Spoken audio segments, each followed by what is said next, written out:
Este es un iceberg que no a muchos les va a gustar. Y no lo digo porque ya existan millones de videos criticando el transporte público, sino porque es un iceberg que por desgracia el 99% del mundo, incluyéndome, puede confirmar que ha sido testigo por lo menos una vez de los sucesos que estoy a punto de contar. Tal vez algunos de los datos sean basados en experiencias personales, pero no está de más relatarlas y ver si son similares a las de algunos de ustedes. Sin más que decir, yo soy Bastek y hoy hablaré del iceberg del transporte público. Comenzamos. Salud mental de los choferes y pasajeros gravemente afectada. Empezaremos con algo que está científicamente comprobado.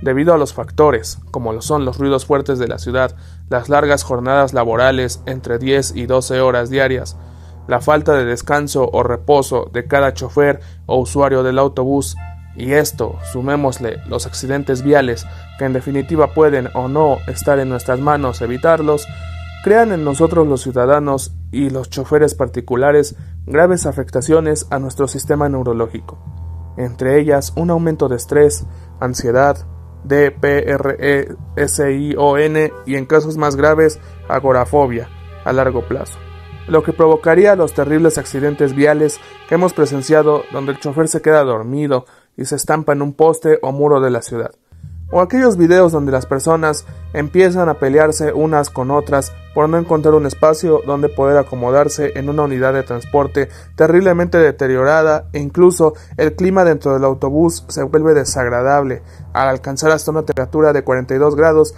en horas de mucha afluencia, causando por lo menos múltiples casos de burnout en los choferes por agotamiento físico y psicológico del que son víctimas al tener cuotas ridículas de pasajes por cumplir para llegar a la meta que les exige el dueño de la unidad. Documentos falsificados para laborar en el transporte público. No es sorpresa para muchos que al menos 3 de cada 10 choferes de rutas urbanas cuenten con documentación falsa o permisos provisionales pirata para poder circular vialmente por la ciudad, ya sea porque ocultan su verdadera identidad ante la falta de empleos dignos al tener antecedentes criminales, o incluso perder sus documentos originales al momento de ser extorsionados por la policía local o alguno que otro criminal de poca monta en la ciudad. El caso más sonado fue de la Secretaría de Movilidad en el mítico estado de Oaxaca, donde dicha secretaría sería la autora material de expedir permisos con irregularidades y datos o sellos apócrifos, a cambio de cantidades altas de dinero para ahorrarse el engorroso tiempo que tardaría el trámite con documentos reales. Esto a través del famoso sistema de coyotaje o abogados y licenciados corruptos que se prestan para este tipo de actos ilegales. Esto no solo afecta a los usuarios de las rutas con mayor movilidad en cada estado, sino también a los propios choferes, ya que en caso de un siniestro o accidente no existirá ninguna aseguradora que cubra los daños, ni mucho menos una persona acreditada para conducir un autobús en óptimas condiciones. Refacciones de autobuses robadas o revendidas. Esto tampoco es un secreto para la mayoría de los ciudadanos. Admitámoslo, la mayoría del transporte público ha sido víctima de la delincuencia por lo menos una vez al día. Así es, una vez al día. Y en el mejor de los casos solo les han robado una autoparte. En el peor escenario vendrían consecuencias más graves que contaré en los siguientes puntos. Pero por ahora, la capital nacional de la compra y venta de autopartes sustraídas ilegalmente en toda la República es el estado de Puebla. Ejemplo de ello fue el cateo de un bien inmueble ubicado en el municipio de Santa Isabel Cholula. Dicho inmueble contaba con una unidad de tractocamión usurpada, varios microbuses desaparecidos y había una gran cantidad de autopartes robadas. Distinto tipo de llantas, puertas, motores, espejos delanteros e incluso licencias de conducir perdidas. Todo esto sería un gran golpe a la delincuencia estatal, ¿cierto? Pues en realidad no, ya que para ojo de todos los demás estados de la República y para los foráneos existe una calle dedicada a esta práctica ilegal. Dicha calle está ubicada en la 46 Poniente en la colonia Santa María, entre la 11 y 15 Norte, la cual es famosa por vender y comprar supuestamente autopartes de dudosa procedencia. Incluso se han realizado diferentes operativos policiales para dar con los culpables de dichos actos, que claro, jamás podrán encontrar porque tienen pactos con distintos grupos de comerciantes y políticos. Horario popular de asaltos y convenio con ladrones locales. Aquí es cuando subimos al grado de peligrosidad en nuestra lista del iceberg, y es que debido a ciertos datos publicados por la Asociación Nacional de Empresas de Rastreo y Protección Vehicular, han llegado a una posible teoría basada en datos cuantitativos, de que las horas favoritas para los delincuentes al momento de asaltar las unidades de transporte público son 40% entre las 7 de la mañana y las 12 de la tarde, 35% entre las 6 p.m. y las 8 de la noche, y a su vez los días con mayor índice de delitos cometidos a los transportes públicos son miércoles y viernes, seguido de lunes y martes. El único día donde pareciera que descansan para agradecerle a una fuerza divina por sus mercancías usurpadas son los días domingo, día que tiene una baja afluencia criminal en cuanto al robo a usuarios de colectivos o autobuses. También ha habido testimonios de personas anónimas, donde presuntamente ven cómo algunos choferes de autobús se detienen en zonas irregulares donde recogen a un grupo de sujetos con capuchas, gorras, sudaderas holgadas, y dichos sujetos se sientan adelante y atrás. Supuestamente, cuando la unidad comienza a avanzar, proceden a sacar sus instrumentos para robar a la gente, pero lo más sospechoso es cuando el ladrón se sale despidiéndose del conductor como si de un amigo se tratase. Personas degeneradas tocándose en los asientos traseros. En este punto hablaremos de toda la gente enferma que se ha subido a los autobuses de Latinoamérica. Aquellas personas que están verdaderamente dañadas del cerebro en la zona del lóbulo frontal, que por algún golpe en su cabeza o mal congénito que se les hizo común, tocarse en lugares inapropiados en público. Algunos casos sonados de estas situaciones repugnantes ocurrieron en el autobús de Coatzacoalcos, Veracruz, en el año 2022, cuando una joven universitaria fue víctima de un degenerado, exhibiendo sus tompeantes como si se tratara de un logro. Afortunadamente el chofer lograría cerrar las puertas para que dicha persona horrible no escapase y entre todos los usuarios pudieran desquitar su estrés a base de golpes al ciudadano pervertido en cuestión. Otro caso de esta índole sucedió en la línea San Remo de la terminal Collao en la ciudad de Chile, donde un anciano que necesitaba una dosis de electrochoques urgentemente se estaba acariciando sus tompeantes frente a una señorita de 22 años. Por suerte, la mujer logró grabar al individuo, quien al estar atrapado infraganti se bajaría rápidamente del autobús con sus manos llenas de ectoplasma.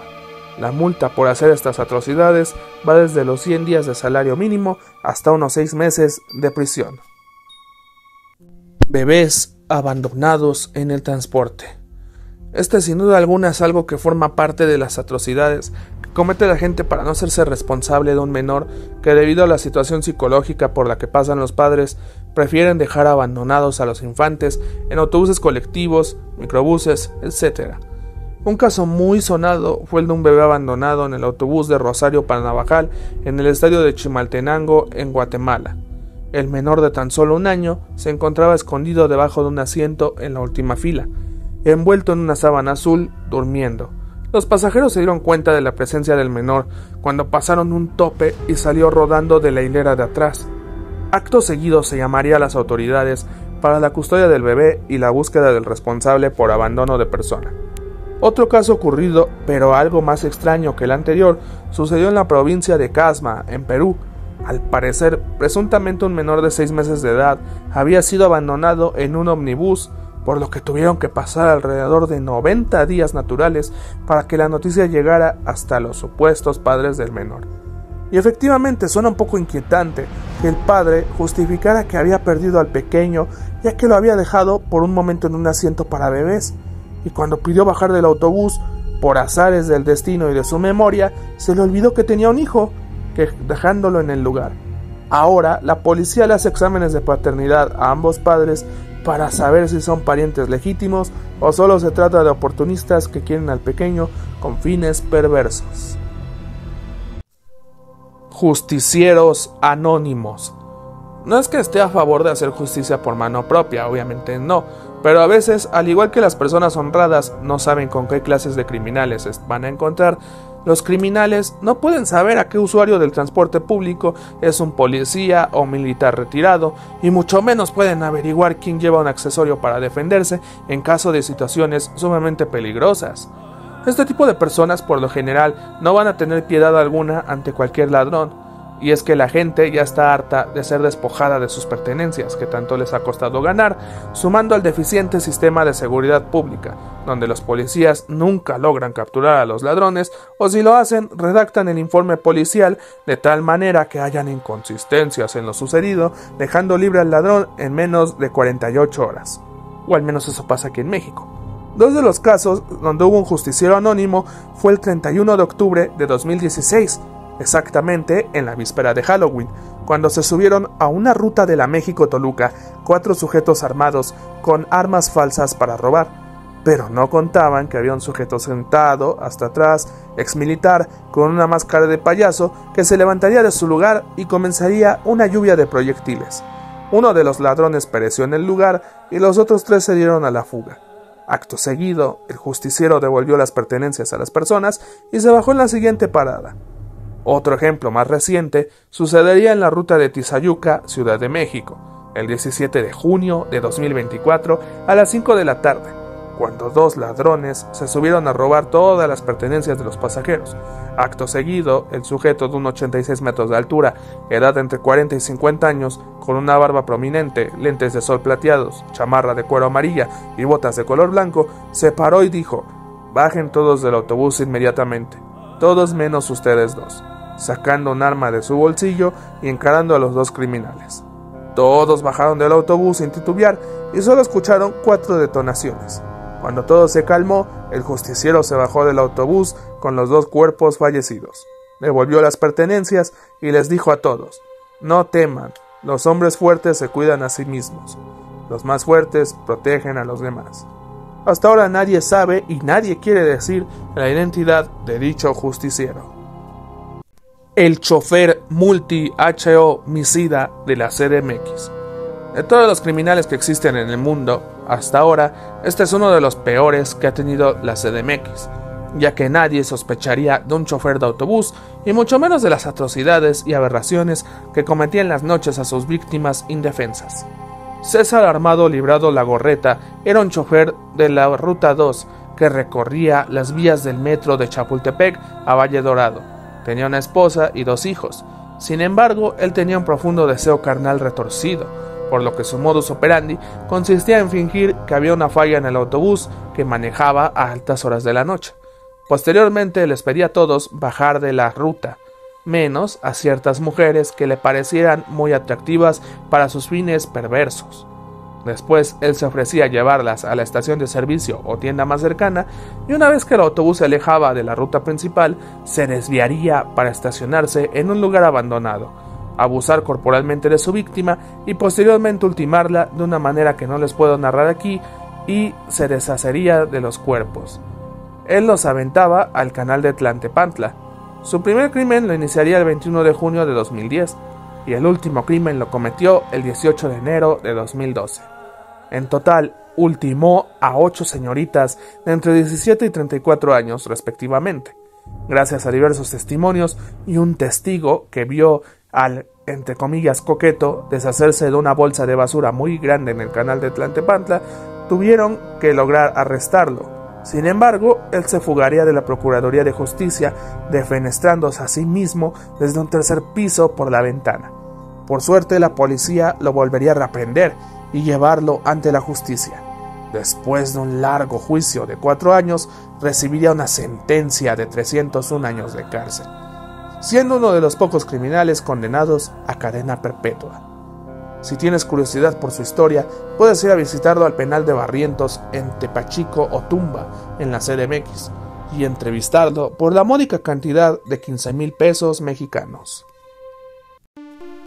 ¿Qué te parecieron los datos del iceberg? Si te gustaron, ya sabes, deja tu like o comenta alguna parte favorita o algún dato que se me haya escapado. Subo video cada 5 días sobre cualquier dato que me interese o incluso de alguna recomendación que ustedes me hagan. Soy Bastek y como siempre les digo, pues nos vemos en 5 días. Hasta luego.